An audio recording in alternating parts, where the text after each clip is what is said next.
Party अब उन्होंने आपने कह दिया कि नहीं बना रहे। ऐसा ये सब मैं कह रहा हूँ, ऐसी कोई बात नहीं है, सब बेकार की बात है। आज स्वर्गीय पायलट साहब को प्रेरणा दिवस है। हम सब कांग्रेस हाईकमान के मैटर है, सारा का सारा हाईकमान। आपको पता है कि ये मामला न तो मेरे स्तर का है, न राजस्थान स्तर का है, ये सारा मामला हाईकमान का है और हम सब कांग्रेस में। कुल मिलाकर पायलट साहब कहीं नहीं जा रहे। अभी जो कुछ हो हाईकमान से संतुष्ट है सर आप? अरे मैं कह रहा हूँ, मेरी बात क्यों कर रहे हो आप? हाईकमान का रिजल्ट तो आने दो, साथ में मैं संतुष्ट हूँ, नहीं संतुष्ट। पायलट साहब कहीं नहीं जा रहे, कुल मिला के बात ये है। अरे ये मैं कह रहा हूँ, जा खा रहे हैं जो यही तो आ रहे हैं अभी पार्टी का कुछ ऐलान होने ऐसा मैं शुरू से लगातार मैं कहता रहा हूँ। हम 3-4 रोज मेरे स्टेटमेंट पढ़े होंगे, ये केवल भ्रमित है। ये 2020 से ही जब भी पुण्यतिथि पायलट साहब की आती है, ये अफवाहें चलती रहती हैं। हम सब पायलट साहब के जो फॉलोअर्स हैं, आज उनकी पुण्यतिथि है, आज हम प्रेरणा दिवस के रूप उसको मनाते हैं। मैंने कल परसों लोगों से कहा था कि 11 तारीख क्लियर हो जाएगा। ये केवल वातावरण गंदा करने के लिए ऐसी को फैला रहा है कौन? मेरे को तो कुछ ज्यादा ऐसा लग रहा है कि सब ज्यादा मीडिया वाले छापते हैं, आप ही फैलाते हो भैया। देखिए, स्वर्गीय पायलट साहब हमारे प्रेरणा स्रोत थे और उनके पुण्यतिथि को प्रेरणा दिवस के रूप में मनाते हैं। स्वर्गीय राजेश पायलट किसानों के, दलितों के, आदिवासियों के, यहाँ तक कि 36 कौम के नेता थे और पूरे भारत को उन्होंने बहुत बड़ी हमारे दौसा की पहचान दी। मैं समझता हूँ कि दौसा का नाम उनके टाइम पे पूरा भारत में लोकपाल जो थे, दौसा को राजेश पायलट के नाम से जानते थे। जब बात होती थी, अगर हम दौसा के रहने वाले लोग कहते थे कि पायलट वाला दौसा।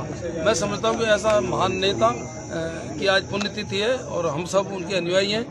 पूरे क्षेत्र में ही हर जगह श्रद्धांजलि सभा उनकी हो रही है।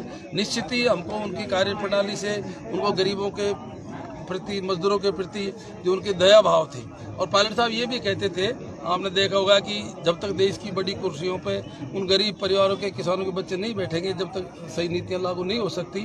तो इसलिए हम उसको आज प्रेरणा दिवस के रूप में मनाते हैं और बहुत बड़ी संख्या में लोग आज उनके जो अनुयायी है पूरे भारत के अंदर ये दिवस मनाते हैं। मुरारी जी, आज एक अफवाह भी थी कि कितनी सच्चाई है इसमें कि भाई आज पार्टी का कुछ ऐलान होने वाला है? ऐसा मैं शुरू से लगातार मैं कहता रहा हूँ। हम 3-4 रोज मेरे स्टेटमेंट पढ़े होंगे, ये केवल भ्रमित है। ये 2020 से ही जब भी पुण्यतिथि पायलट साहब की आती है, ये अफवाहें चलती रहती हैं।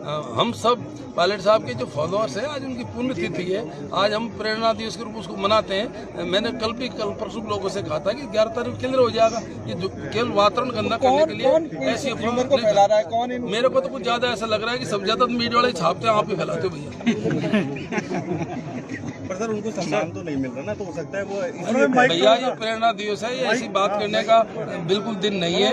इतने बड़े नेता थे, देश के नेता थे, स्वर्गीय पायलट साहब की पुण्यतिथि है और सब प्रेरणा दिवस रूप उसको मना रहे हैं और राजनीतिक बात यहाँ पे नहीं करनी चाहिए किसी को। ठीक, उनकी पार्टी के नेता ऐसा मैं कह रहा हूँ, बेकारी बात आपको नहीं पूछनी चाहिए क्वेश्चन हमको। अच्छा, एक लास्ट क्वेश्चन आप बता दो कि पायलट साहब कांग्रेस में ही रहने वाले हैं या फिर कोई पार्टी अब उन्होंने आपने कह दिया कि नहीं बना रहे? ऐसा ये सब मैं कह रहा हूँ, ऐसी कोई बात नहीं है, सब बेकार की बात है। आज स्वर्गीय पायलट साहब को प्रेरणा दिवस है। हम सब कांग्रेस हाईकमान के मैटर है, सारा का सारा हाईकमान। आपको पता है कि ये मामला न तो मेरे स्तर का है, न राजस्थान स्तर का है, ये सारा मामला हाईकमान का है और हम सब कांग्रेस में। कुल मिलाकर पायलट साहब कहीं नहीं जा रहे। अभी जो कुछ हो हाईकमान से संतुष्ट है सर आप?